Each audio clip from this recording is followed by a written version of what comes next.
Okay, now let us come to the next question of this chapter is in electric potential and capacitance. In a parallel plate capacitor of a capacity C, a metal sheet is inserted between the plates, parallel to them. Then the thickness of sheet is half separation between the plates. The new capacity is ಅಂತ ಪ್ರಶ್ನೆ ಇದೆ. ಹೌದಾ? S. ಈಗ air fluid capacity formula ಏನು? C is equal to ε0 A divided by D ಇದೆ. ಕರೆಕ್ಟಾ? ಸರಿ. ಯಾವಾಗ ಇದು ಎರಡು ಪ್ಯಾರಲಲ್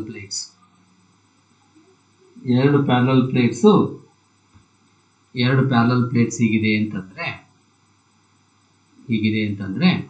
ಈ ಪ್ಲೇಟ್ಸ್ ಮಧ್ಯ ಡಿಸ್ಟೆನ್ಸ್ ಡಿ ಆಗಿರುತ್ತೆ. ಇದು ಡಿ. ಹೌದಾ? ಈಗ ಇದರಲ್ಲಿ ಏನು ಮಾಡ್ತಾನೆ ನಾನು? A metal sheet insert between the plates parallel to them, the thickness of sheet is half of separation between the plates. ಇದ್ರ ಮಧ್ಯೆ ಅರ್ಧದಷ್ಟು ಏನು ಮಾಡ್ತಾನೆ ಅಂತಂದ್ರೆ, ಈಗ ಅರ್ಧದಷ್ಟು ಒಂದು ಮೆಟಲ್ ಶೀಟನ್ನು ಹಾಕ್ತಾನೆ, ಅಂದರೆ ಡೈಎಲೆಕ್ಟ್ರಿಕ್ ಹಾಕ್ತೇವೆ. ಅವಾಗ ಏನಾಯ್ತು ಡಿಸ್ಟೆನ್ಸು? ಇದು ಡಿ, ಈಗ ಇದು D/2 ಆಗುತ್ತಲ್ವಾ? ಗೊತ್ತಾನೆ? ಹಾಗಿದ್ರೆ C dash is equal to ε0 A divided by D minus T. T ಅಂದರೆ thickness of the slab ಮಧ್ಯೆ ಹಾಕಿರ್ತಕ್ಕಂಥದ್ದು. ಎಷ್ಟು ಹಾಕಿದ್ರೆ ಅಂತದ್ದು ನಾವು ಏನಂತಾನೆ? ε0 A divided by ಎಷ್ಟು ನಾವು thickness ಹಾಫ್ ಅಂತ ಹೇಳ್ತಾನೆ. ಹೌದಾ? ಹಾಫ್ ಸಪರೇಷನ್ ಅಂತ ಹೇಳ್ತಾನೆ. ಅಂದ್ರೆ ಅರ್ಥ ಏನು? D minus D/2. ಕರೆಕ್ಟಾ? This is equal to ε0 A divided by D/2 ಬರುತ್ತೆ. ಕರೆಕ್ಟಾ? This is equal to 2 into ε0 A divided by D ಆಗುತ್ತೆ. ಕರೆಕ್ಟಾ? ε0 A divided by D is equal to ಏನು? C ತಾನೆ. ಅಲ್ಲಿ ಏನು ಬಂತು? 2C. ಅಂದರೆ ಒಂದು ಕೆಪಾಸಿಟರ್ ಮಧ್ಯದಲ್ಲಿ ಒಂದು ಕೆಪಾಸಿಟರ್ನ ಎರಡು ಪ್ಲೇಟ್ ಮಧ್ಯ ಅರ್ಧದಷ್ಟು ಮೆಟಲ್ ಶೀಟನ್ನು ಹಾಕಿದ್ವಿ ಅಂತಂದರೆ ಕೆಪಾಸಿಟಿ ಏನಾಗಬೇಕು? ನ್ಯಾಚುರಲಿ ಜಾಸ್ತಿ ಆಗಲೇಬೇಕು. ಯಾಕೆ? D/2 ಆಗುತ್ತೆ, ಡಿಸ್ಟೆನ್ಸ್ ಸಪ್ರೇಟ್ ಕಮ್ಮಿ ಆಗುತ್ತೆ, ಆಮೇಲೆ ರಿಲೇಟಿವ್ ಪರ್ಮಿಟಿವಿಟಿ ಇದೆ, ಇದು ಡೈಎಲೆಕ್ಟ್ರಿಕ್ ಕಾನ್ಸ್ಟೆಂಟು. ಹಾಗಾಗಿ ಎಷ್ಟು ಜಾಸ್ತಿ ಆಗುತ್ತೆ ಅಂದರೆ 2C ಎಷ್ಟು ಜಾಸ್ತಿ ಆಗುತ್ತೆ. C ಇದ್ದು 2C ಆಗುತ್ತೆ ಅನ್ನೋದನ್ನು ನಾವಿಲ್ಲಿ ಹೇಳ್ತೀವಿ. ಹಾಂ, ಈಗ ಒಂದಿಷ್ಟು ಸರ್ಕ್ಯೂಟ್ ಪ್ರಾಬ್ಲಮ್ಸ್ ನೋಡೋಣ. In a given circuit, the potential difference is applied across AB is 60 volt. ಕಾಣ್ತಿದ್ದೀರಾ ಇಲ್ಲಿ? The potential difference between the plates M and N. ಈ M N ಮಧ್ಯ potential difference ಎಷ್ಟು ಅಂತ ಕೇಳಿದ್ದಾರೆ. ಕರೆಕ್ಟಾ? ಹಾಂ, ಈಗ ನಮ್ಗೆ ಗೊತ್ತಿರೋ ಕಾಂಬಿನೇಷನ್ಸ್ ಎರಡೇ, ಒಂದು ಸೀರೀಸು ಒಂದು parallel. End to end connection ಆಗ್ತಾ ಹೋಗ್ತಿದ್ರೆ ಅದೇನಾಗುತ್ತಪ್ಪ ಅಂತಂದರೆ ಅದನ್ನು ನಾವು ಸೀರೀಸ್ ಅಂತ ಕರಿತೀವಿ. ಉದಾಹರಣೆ ನೋಡಿ, ಈ 2C, ಇದು C, ಇದು 2C, ಇದು ಎಂಡ್ ಟು ಎಂಡ್ ಕನೆಕ್ಷನ್ ಆಗಿದೆ. ನೋಡಕ್ಕೆ ಇವೆರಡು ನೀವು ಪ್ಯಾರಲಲ್ ಅಂತ ಕಾಣಿಸ್ಬೋದು, ಬಟ್ ಈ ಪಾಯಿಂಟಿಂದ ತಗೊಂಡಾಗ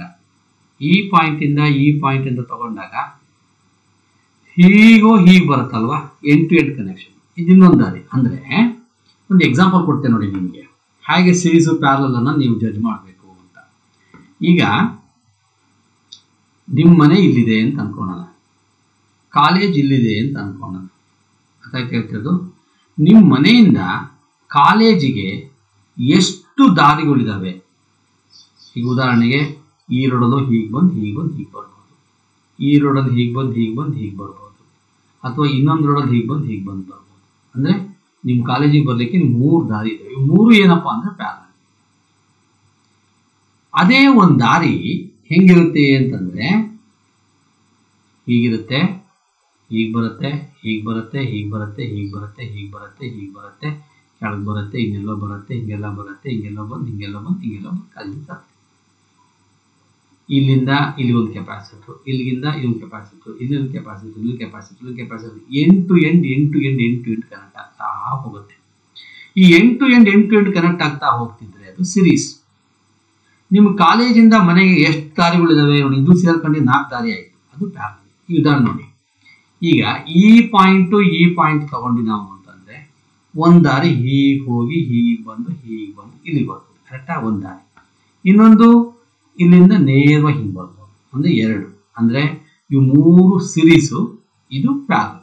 ಹಾಗಿದ್ರೆ ಬನ್ನಿ ಈಗ ಸಿರೀಸಲ್ಲಿ ಏನಾಗಿರುತ್ತೆ ಅಂತ ಹೇಳ್ಕೊಂಡಿದ್ದೀವಿ ನಾವು. ಸಿರೀಸಲ್ಲಿ ಏನಾಗಿರುತ್ತೆ, ಏನು ಸೇಮು ಏನು ಡಿವೈಡ್ ಆಗುತ್ತೆ. In series combination potential divides, ಹೌದಾ.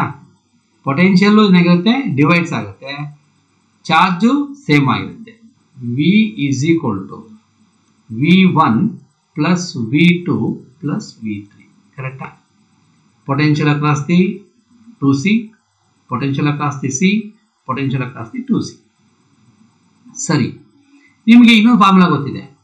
ಸಿ ಈಸ್ ಈಕ್ವಲ್ ಟು ಏನು, C is equal to Q by V ತಾನೆ. ಹಾಗಾದ್ರೆ ವಿ ಈಸ್ ಈಕ್ವಲ್ ಟು ಏನಾಗುತ್ತೆ, ವಿ ಈಸ್ ಈಕ್ವಲ್ ಟು ಏನಾಗುತ್ತೆ ಕ್ಯೂ ಬೈ ಸಿ ಆಗುತ್ತಾ, ಕರೆಕ್ಟಾ. ಹಾಗಿದ್ರೆ ಬನ್ನಿ ಇಲ್ಲಿ ನೋಡ್ರಿ, ಇಲ್ಲಿ ಇದು V1, ಇದು ಇಲ್ಲಿ ಎಷ್ಟಿದೆ, ಇಲ್ಲಿ 2C ಇದೆ. ಹಾಗಿದ್ರೆ ಇದನ್ನೇ ಬರ್ಕೋಬೋದು ನಾವು, ಕ್ಯೂ ಡಿವೈಡ್ ಬೈ 2C ಅಂತ ಬರೀಬೋದಾ. ಪ್ಲಸ್ ಇಲ್ಲಿ ಬಂದರೆ ಬರೀ ಸಿ ಇದೆ, Q by C plus Q by 2C. LCM ತೆಗಿರಿ, ದಿಸ್ ಈಸ್ 2C LCM. ಅವಾಗೇನಾಯ್ತು ಕ್ಯೂ 2Q ಕ್ಯೂ, ಅಲ್ಲಿಗೆ 4Q by C, 4Q by 2C, ಅಲ್ಲಿಗೇನಾಯ್ತು 2Q ಬೈ ಸಿ ಆಯ್ತಾ. 2Q ಬೈ ಸಿ ಅಂದರೆ V is equal to 2Q by C ಆಯಿತು.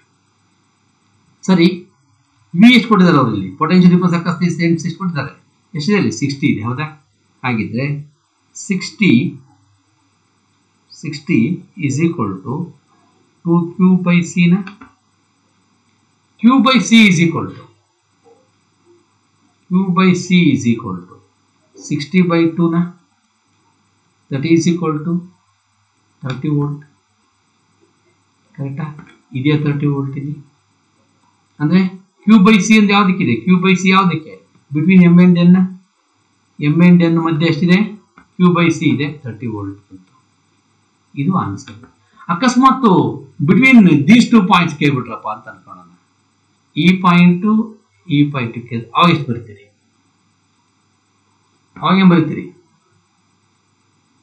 ಎಷ್ಟು ಬರುತ್ತೆ, total ಎಷ್ಟಾಗಬೇಕಿದು 60 ಆಗಬೇಕು. ಇದು 30 ಆದರೆ ಇದೆಷ್ಟಾಗುತ್ತೆ 2C ಆಯ್ತಪ್ಪ ಅಂತಂದರೆ ಎಷ್ಟಾಗತ್ತೆ ಅವಾಗ 50, ಇದು 50, 15, 30, 60 ಕರೆಕ್ಟಾ. ಹಾಗೆ ಇದು ತಗೊಂಡ್ರೆ ಡೈರೆಕ್ಟ್ ಆಗುತ್ತೆ. ಹೀಗೆ ನಾವೇನು ಮಾಡ್ತೀವಿ ಅಂದರೆ ಲೆಕ್ಕ ಮಾಡ್ತೀವಿ. Next, the equivalent capacity between A and B is, ಕಾಣ್ತಿದೆಯಲ್ವಾ. ಇದು ನೋಡಿ ಹೆಂಗಿದೆ ಅಂದರೆ ಇವು 3 ಸಿರೀಸ್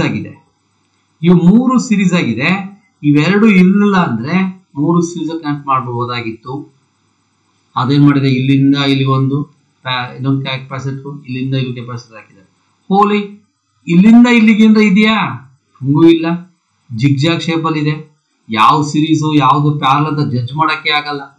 ಅವಾಗ ಈಗ ಈ ಪಾಯಿಂಟ್ ಎ, ಈ ಪಾಯಿಂಟ್ ಬಿ, ಈ ಪಾಯಿಂಟ್ ಅನ್ನ ಡಿ ಅಂತ ತಗೋಣ, ಈ ಜಂಕ್ಷನ್ ಅನ್ನ ಡಿ ಅಂತ ತಗೋಣ, ಈ ಜಂಕ್ಷನ್ ಅನ್ನು ಸಿ ಅಂತ ತಗೋಣ. ಈಗ ನೋಡಿ ಬರ್ಕೋಣ, ಇದು ಎ, ಇದು ಬಿ, ಇದು ಸಿ, ಇದು ಡಿ ಅಂತ ಬರ್ಕೋಣ. ಆಯ್ತಾ ಹೇಳ್ತಿರೋದು. ಸರಿ, ಈಗ ಎ ಇಂದ ಇದು ಎ, ಇದು ಎ, ಇದು ಬಿ, ಇದು ಸಿ, ಇದು ಡಿ ಕರೆಕ್ಟಾ. ಈಗ ಎ ಇಂದ ಸಿಗೆ 3 ಮೈಕ್ರೋಫ್ಯಾರಡ್ ಕರೆಕ್ಟಾ, ಎ ಇಂದ ಸಿಗೆ 3 ಮೈಕ್ರೋಫ್ಯಾರಡ್, ಸಿ ಇಂದ ಬಿಗೆ 6 ಮೈಕ್ರೋಫ್ಯಾರಡ್, ಎ ಇಂದ ಡಿಗೆ 2 ಮೈಕ್ರೋಫ್ಯಾರಡ್,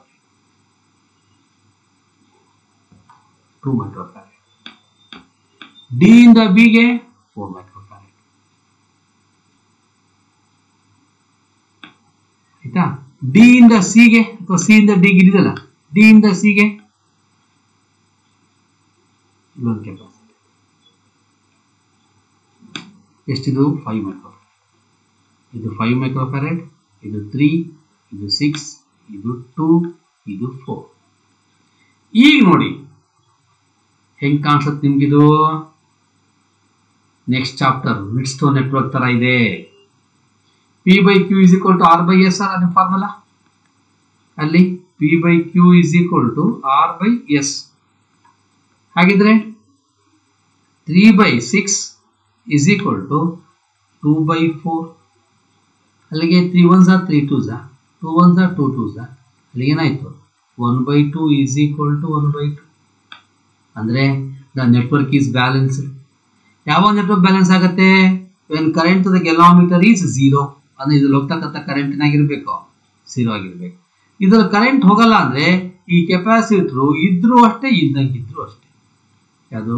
ಈ 5 ಮೈಕ್ರೋಫ್ಯಾರಡ್ ಕೆಪಾಸಿಟರ್ ಇದ್ರೂ ಅಷ್ಟೇ, ಇದ್ದಂಗಿದ್ರು ಅಷ್ಟೇ. It's inactive. ನೋಡಿ, ಅಂದ್ರೆ ಈ 5 ಮೈಕ್ರೋಫ್ಯಾರಡ್ ಅಲ್ಲಿ ಕೆಪಾಸಿಟರ್ ಚಾರ್ಜೇ ಆಗಲ್ಲ, ಇಸ್ ಇನ್ಆಕ್ಟಿವ್. ಈಗ ನೋಡಿ, ಇಲ್ಲಿಂದ ಇಲ್ಲಿಗೆ ಎ ಇಂದ ಬಿ ಬರ್ರಿ. ಇದು ಹೋಗಿ ಹಿಂಗೋಗಿ ಹಿಂಗ್ ಬಂದಿದೆ, ಅಂದ್ರೆ ಇವೆರಡು ಸಿರೀಸ್. ಇದು ಹಿಂಗ್ ಬಂದಿದೆ, ಇವೆರಡು ಸಿರೀಸು. ಆಮೇಲೆ ಇವೆರಡು ಏನಾಗಿದ್ದಾವೆ? ಪ್ಯಾರಲಲ್. ಸಿರೀಸ್ ಫಾರ್ಮುಲಾ ಏನು? CS is equal to C1 C2 divided by C1 plus C2. ಕರೆಕ್ಟಾ? ಹಾಗಿದ್ರೆ 3 into 6 divided by 3 plus 6, that is 18 divided by 9 is equal to 2. ಇವೆರಡನ್ನು ಮಾಡಿದ್ರೆ ನಮ್ಗೆ ಎಷ್ಟು ಬರ್ತಿಲ್ಲಿ? 2 ಬರುತ್ತೆ. ಇವೆರಡನ್ನು ಸೇರಿಸಿ ಈ ಕೆಪಾಸಿಟಿ ಸೇರಿಸಿ ನಮ್ಗೆ ಎಷ್ಟು ಬರ್ತಿಲ್ಲಿ? 2 ಬರುತ್ತೆ. ಇಲ್ಲಿ ಕೆಳಗಡೆ ಬಂದ್ರೆ 2 into 4 divided by 2 plus 4, 8 divided by 6. 8 divided by 6 ಅಂತಂದ್ರೆ 4 divided by 3. ಕರೆಕ್ಟಾ? 4 divided by 3. ಈ ಇವೆರಡು ಏನು? ಪ್ಯಾರಲಲ್. ಹಾಗಿದ್ರೆ CP is equal to C1 plus C2. ಅಲ್ಲಿಗೆ 2 plus 4 by 3. 2 plus 4 by 3. ಕರೆಕ್ಟಾ? 2 plus 4 by 3. LCM ತೆಗಿ. ಎಷ್ಟು ಬಂತು? 6 6 plus 4 10 by 3. ಇದೆಯಾ 10 by 3 ಇಲ್ಲಿ? ಅಂದ್ರೆ ಈ ಪ್ರಾಬ್ಲಮ್ಮು ಈ ತರ ಬರ್ತಕ್ಕಂಥ ಕಾಂಬಿನೇಷನ್ಸ್ ಬಂದಾಗ ಇದು ವಿಟ್ಸ್ಟೋನ್ ನೆಟ್ವರ್ಕ್ ಮೇಲೆ ಡಿಪೆಂಡ್ ಆಗಿದೆ. ನೀವು ಅನ್ಕೊಂಡಿದ್ರಿ ವಿಟ್ಸ್ಟೋನ್ ನೆಟ್ವರ್ಕ್ ನೆಕ್ಸ್ಟ್ ಚಾಪ್ಟರ್ ಮಾತ್ರ ಅಂತನೋ. ವಿಟ್ಸ್ಟೋನ್ ನೆಟ್ವರ್ಕ್ ಅನ್ನು ಕೆಪಾಸಿಟರ್ಗೂ ಹಾಕ್ಬೋದು, ಇಂಡಕ್ಟನ್ಸ್ಗೂ ಹಾಕ್ಬೋದು, ರೆಸಿಸ್ಟೆನ್ಸ್ಗೂ ಹಾಕ್ಬೋದು, ಎಲ್ಲ ಎಲೆಕ್ಟ್ರಿಕಲ್ ಕಾಂಪೋನೆಂಟ್ಸ್ಗಳಿಗೆ ಹಾಕ್ಬೋದು. ಹಾಗೆ ಕೆಪಾಸಿಟರ್ ಹಾಕಿ ಈ ಪ್ರಾಬ್ಲಮ್ಸ್ ಅನ್ನ ಮಾಡಿದ್ದೀವಿ. ಗೊತ್ತಾಯ್ತಲ್ವಾ? Yes. Next, in a parallel plate capacitor, the reason between the plates is filled with the dielectric slab. The capacitor is connected to a cell and the slab is taken out. Some more charge is drawn from the cell. Some charge is returned to the cell. Then the potential difference across the cell is reduced. The work is done by the external agent in taking a slab out. Yes, ಏನು answer ಆಗಿದ್ರೆ? A parallel plate capacitor, the reason between the plates is filled with the dielectric slab. ಅವೆರಡು ಮುಂದೆ dielectric slab ಆಗ್ತದೆ. The capacitor is connected to a cell, okay, and the slab is taken out. The slab is taken out. What happens? Yes, ಏನಾಗ್ಬೋದು? Some more charge is drawn from the cell. Some charge is returned to the cell. The potential difference across the cell is reduced. The work is done by the external agent taking out the slab. In a parallel plate, ಏನಾಗುತ್ತೆ ಅಂದ್ರೆ some more charge is drawn from the cell. ಯಾಕೆ? Dielectric slab ಹಾಕ್ದಾಗ ಏನಾಗುತ್ತೆ? Capacity ಏನಾಗುತ್ತೆ? Increase ಆಗ್ತಾ ಹೋಗುತ್ತೆ. ಹಾಗಾಗಿ ಏನಾಗ್ತಾ ಹೋಗುತ್ತೆ? ಜಾಸ್ತಿ ಸೆಲ್ಸ್ ಜಾಸ್ತಿ ಚಾರ್ಜ್ ಏನು ಮಾಡುತ್ತೆ ಅಂತಂದ್ರೆ ಡ್ರಾ ಮಾಡುತ್ತೆ ಅನ್ನೋದನ್ನ ನಾವಿಲ್ಲಿ ಹೇಳ್ತೀವಿ. Yes. What is the equivalent capacity between A and B is, ಈ ಎ ಅಂಡ್ ಬಿ ಮಧ್ಯ ಒಟ್ಟು ನೆಕ್ಸ್ಟ್ ಕೆಪಾಸಿಟನ್ಸ್ ಎಷ್ಟು ಅಂತ ಕೇಳ್ತಾರೆ. ನೋಡಿ, ನಾನು ಅವಾಗ ಹೇಳಿದೆ ನಿಮಗೆ. ಈಗ ಈ ಜಂಕ್ಷನ್ಗೆ ಬರೋಣ, ಇಲ್ಲಿಂದ ಇಲ್ಲಿಗೆ ಬರೋಣ. ನೋಡಿ, ಇವೆರಡರ ಮಧ್ಯ ಎರಡು ದಾರಿ ಇದೆ. ಒಂದು ಹಿಂಗ್ ಬಂದು ಹಿಂಗ್ ಬರೋದು, ಒಂದು ಹಿಂಗ್ ಬರೋದು. ಕರೆಕ್ಟಾ? ಇಲ್ಲಿ 3 ಮೈಕ್ರೋಫ್ಯಾರಡ್ ಇದೆ, ಇಲ್ಲಿ 3 ಮೈಕ್ರೋಫ್ಯಾರಡ್ ಇದೆ, 3 ಮೈಕ್ರೋಫ್ಯಾರಡ್. ಈ ಮೂರು ಏನಾಗಿದೆ? ಎಂಡ್ ಟು ಎಂಡ್ ಕಾಣಿಸುತ್ತಾನೆ. ಅದರ್ಥ ಏನು? Series combination. ಇನ್ನು ಐಡೆಂಟಿಕಲ್ ಕೆಪಾಸಿಟರ್, 3 ಐಡೆಂಟಿಕಲ್ ಕೆಪಾಸಿಟರ್ ಏನಾಗುತ್ತೆ? ಏನ್ ಬರುತ್ತೆ formula? CS is equal to C/N. ಜ್ಞಾಪಕ ಇದೆಯಾ? C/N. ಕೆಪಾಸಿಟನ್ಸ್ ಬೆಲೆ ಎಷ್ಟು? 3. ನಂಬರ್ ಆಫ್ ಕೆಪಾಸಿಟರ್ ಎಷ್ಟು? 3 ಡಿವೈಡ್ ಮಾಡಿ ಎಷ್ಟು ಬಂತು? 1 ಬಂತು. ಅಂದ್ರೆ ಇದಿಷ್ಟನ್ನು ಸೇರಿಸಿದ್ರೆ ಇಷ್ಟನ್ನು ಸೇರಿಸಿದ್ರೆ ಬರ್ತಕ್ಕಂಥ ಆನ್ಸರ್ ಎಷ್ಟು 1 ಮೈಕ್ರೋಫ್ಯಾರಡ್. ಈ 1 ಮೈಕ್ರೋಫ್ಯಾರಡ್ ಏನಾಗಿದೆ ಪ್ಯಾರಲ್ ವಿತ್ 2 ಮೈಕ್ರೋಫ್ಯಾರಡ್. ಅಲ್ಲಿಗೆ Cp is equal to 2 plus 1 is equal to 3. ಅಂದ್ರೆ ಇದು ಮತ್ತೆ ಇದು ಎಲ್ಲವೂ ಸೇರಿಸಿದ್ರೆ ಒಟ್ಟು ಟೋಟಲ್ ಆಗೋದು ಎಷ್ಟಾಗಿದೆ ಇಲ್ಲಿ 3 ಮೈಕ್ರೋಫ್ಯಾರಡ್. ಇದು ಸೇರ್ಕೊಂಡು ಇದಿಷ್ಟು ಸೇರಿದ್ರೆ ಎಷ್ಟಾಗುತ್ತೆ 3 ಮೈಕ್ರೋಫ್ಯಾರಡ್. ಹಾಗಾಗಿ ಇದು 3 ಇದು 3 ಇದು 3 ಹಿಂಗೆ ಬರೋದು ಹೌದಾ.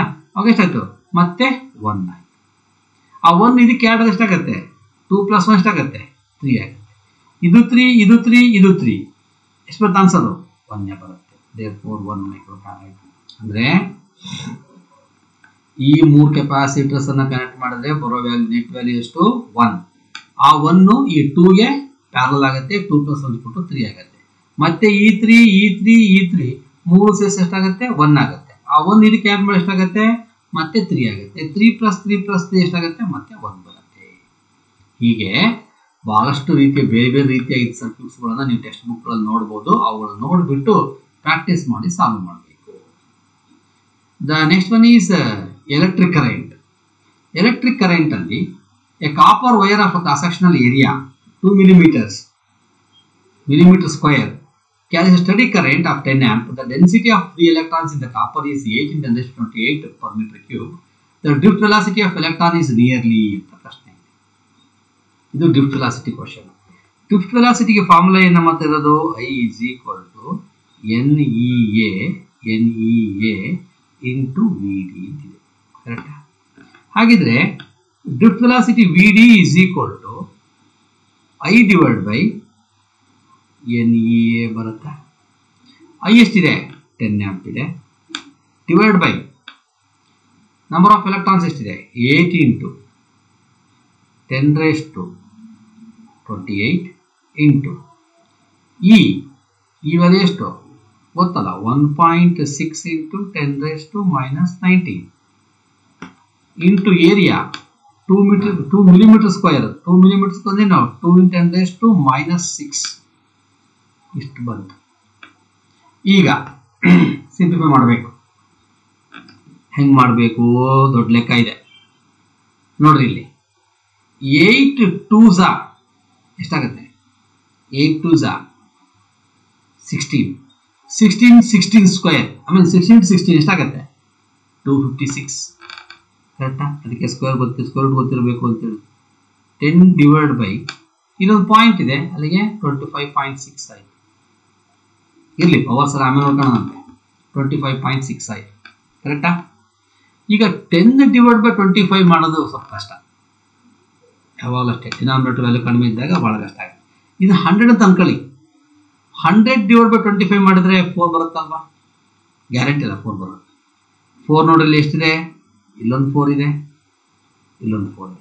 ಒಂದೇ 4 ಇದ್ರೆ ಆನ್ಸರ್ ಗ್ಯಾರಂಟಿ ಅದೇ ಕ್ಲಿಕ್ ಆಗ್ಬಿಡುತ್ತೆ. ಇಲ್ಲಿ ಲೆಕ್ಕ ಮಾಡಿದ್ರಲ್ಲ ಕರೆಕ್ಟ್ ಆಗಿಬಿಡುತ್ತೆ. ಇಲ್ಲಿ 2 ಇದಾವೆ ಆವಾಗ ಪವರ್ ಸಿಂಪ್ಲಿಫಿಕೇಶನ್ ಬರಬೇಕು. ಇಲ್ಲಿ 19 ಇದೆ ಇಲ್ಲಿ 6 ಇದೆ 19 6 ಎಷ್ಟೊತ್ತಲ್ಲಿಗೆ 25 ಆಯ್ತು ಹೌದಾ 25. ಇಲ್ಲಿ 18 ಇದೆ ಅಲ್ಲಿ ಕಳಿಸಿ ಉಳಿದಲ್ಲಿಗೆ 7 ಉಳಿತು. 7 ಮೇಲೆ ಬಂದು ಏನಾಗುತ್ತೆ ಹೌದಾ. ಇಲ್ಲಿಗ 18 ಇದೆ ಇಲ್ಲಿ 6 ಇದೆ ಇಲ್ಲಿ 19 ಇದೆ 9 6 19 6 25 25ರಲ್ಲಿ 18 ಹೋದ್ರೆ 6 ಉಳಿತು. ಕರೆಕ್ಟಾ? 6 ಉಳಿತಾ? ಅಲ್ಲಿಗೆ 10⁻6 ಇದೆ 10⁻⁻6. ಇಲ್ಲಿ ನೋಡ್ರಿ 4 × 10⁻⁻4 ಇದೆ 4 × 10⁻⁻2 ಇದೆ. ಹಾಗೆ 10⁻⁻6 ಯಾವ್ದಕ್ಕೆ ಹತ್ರ ಇದೆ ಇದಕ್ಕೆ ಹತ್ರ. ಯಾಕೆ ಇಲ್ಲಿ 10 ಡಿವೈಡ್ ಬೈ 25 ಏನು ಮಾಡಿದಾಗ ನಾವು ಬರ್ತಕ್ಕಂಥ ಆನ್ಸರ್ ಎಷ್ಟಪ್ಪ ಅಂದರೆ 0.04 ಆ್ಯಕ್ಚುಲಿ 0.04 ಬರುತ್ತೆ.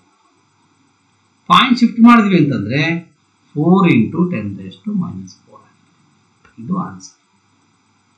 ಆಯ್ತು. ಹೀಗೆ ಎಲೆಕ್ಟ್ರಿಕ್ ಕರೆಂಟ್ ಚಾಪ್ಟರ್ಲಿ ಡ್ರಿಫ್ಟ್ ವೆಲಾಸಿಟಿ ಮೇಲೆ ಪ್ರಾಬ್ಲಮ್ಸ್ ಮಾಡ್ತೀವಿ.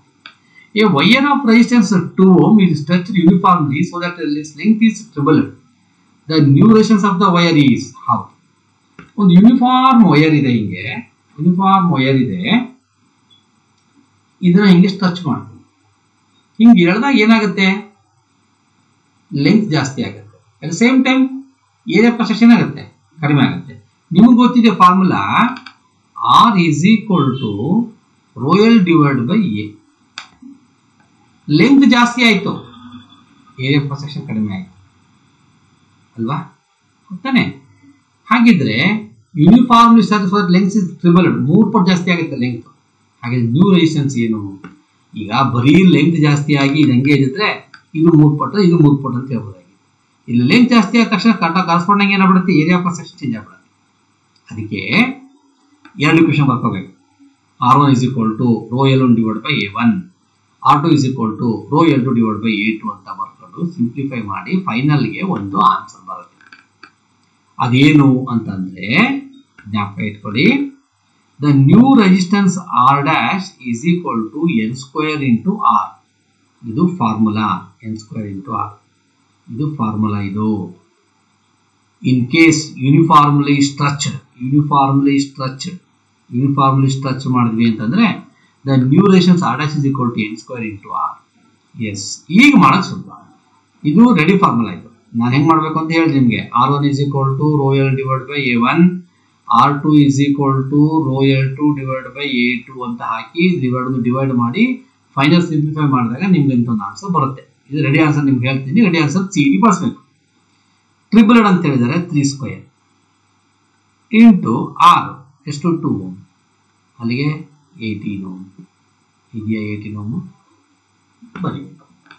ಅದೇ ನೆಕ್ಸ್ಟ್ ಕ್ವಶನ್ ನೋಡಿ, ಈ wire of pressures 8.1 is uniformly compress. ಹಿಂಗೆ ಸ್ಟ್ರೆಚ್ ಮಾಡಿದ್ವಲ್ಲ, ಈಗ ಕಂಪ್ರೆಸ್ ಮಾಡ್ತೀವಿ.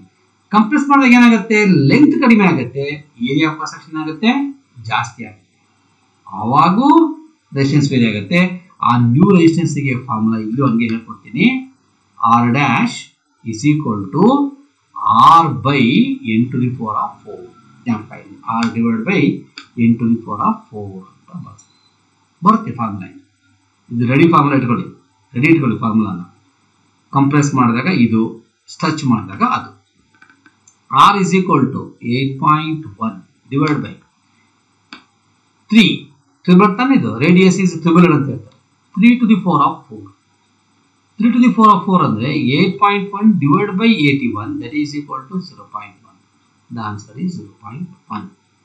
ಇವು ready formula. R dash is equal to R divided by n to the power of 4. R dash is equal to n square into R. ಇದು uniformly stretched, ಇದು uniformly compressed ಗೊತ್ತಿದೆ.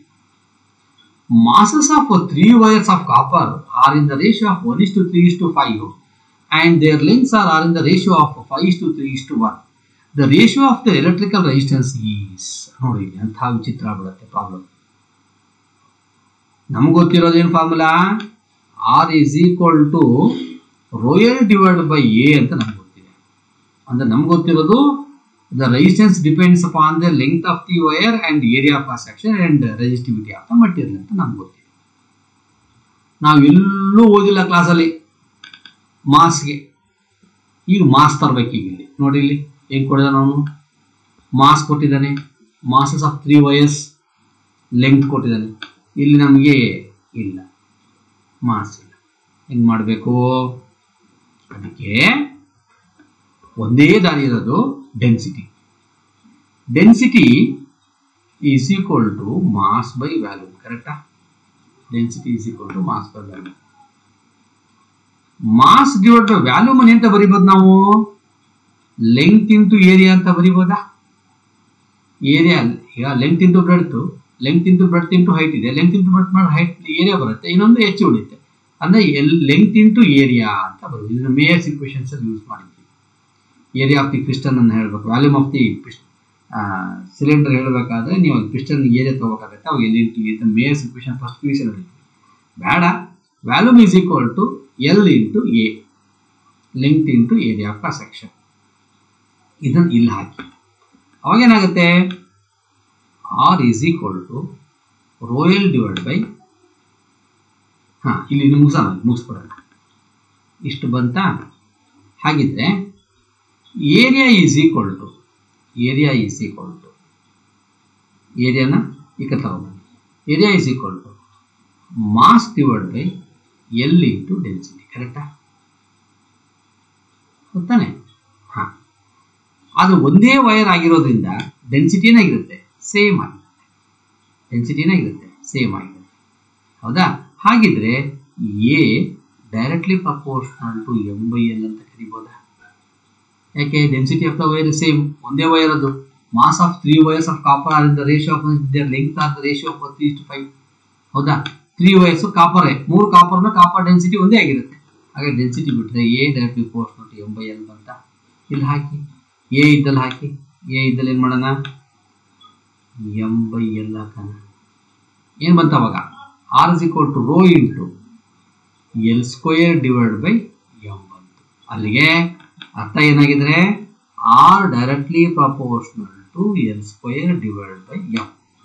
ಬನ್ನಿ ಹಂಗಿದ್ರೆ ಈಗ R1 is to R2 is to R3 is equal to L1 square divided by M1 is to L2 square divided by M2 is to L3 square divided by M3 ಅಂತ ಬರೀಬೋದಾ?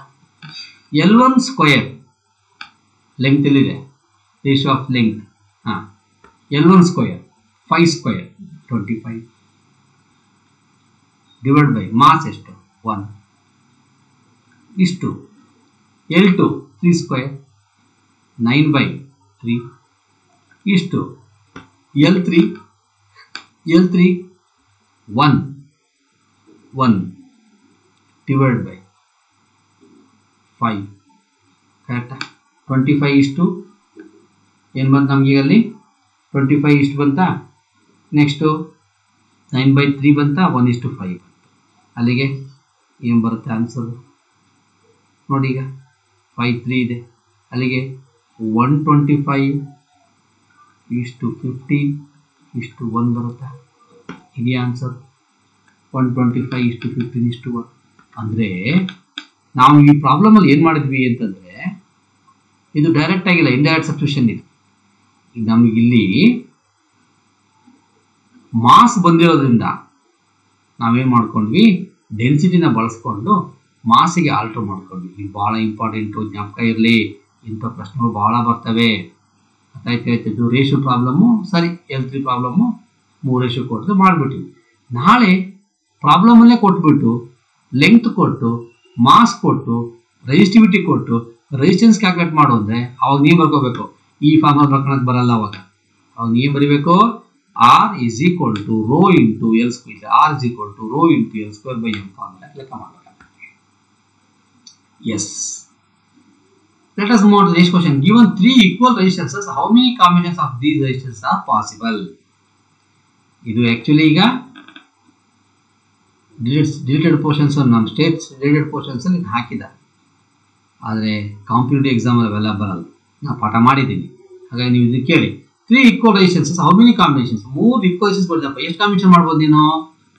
3 4 5 6 3 4 5 6 ನೋಡೋದಲ್ಲ. 3 series ಮಾಡೋಣ. 1 3 ಒಂಥರ ಆಯಿತು. 3 parallel ಮಾಡೋಣ.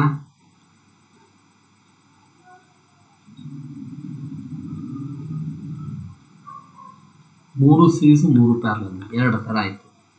Next 2 series 1 parallel ಮಾಡ್ಬೋದಾ? Next 2 ಪ್ಯಾರಲಲ್ಲು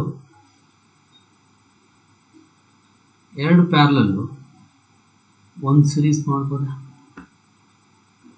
ಅಲ್ಲಿಗೆ all 3 in series, all 3 in parallel, 2 in series, 1 in parallel, then 2 in parallel, 1 in series. And then to get to 4 type of combinations are there. Yes. ಹೀಗೆ ನಾವೇನು ಮಾಡ್ತೀವಿ ಅಂತಂದರೆ combination of ರೆಸಿಸ್ಟೆನ್ಸನ್ನು express ಮಾಡ್ತೀವಿ. Okay, discuss next class.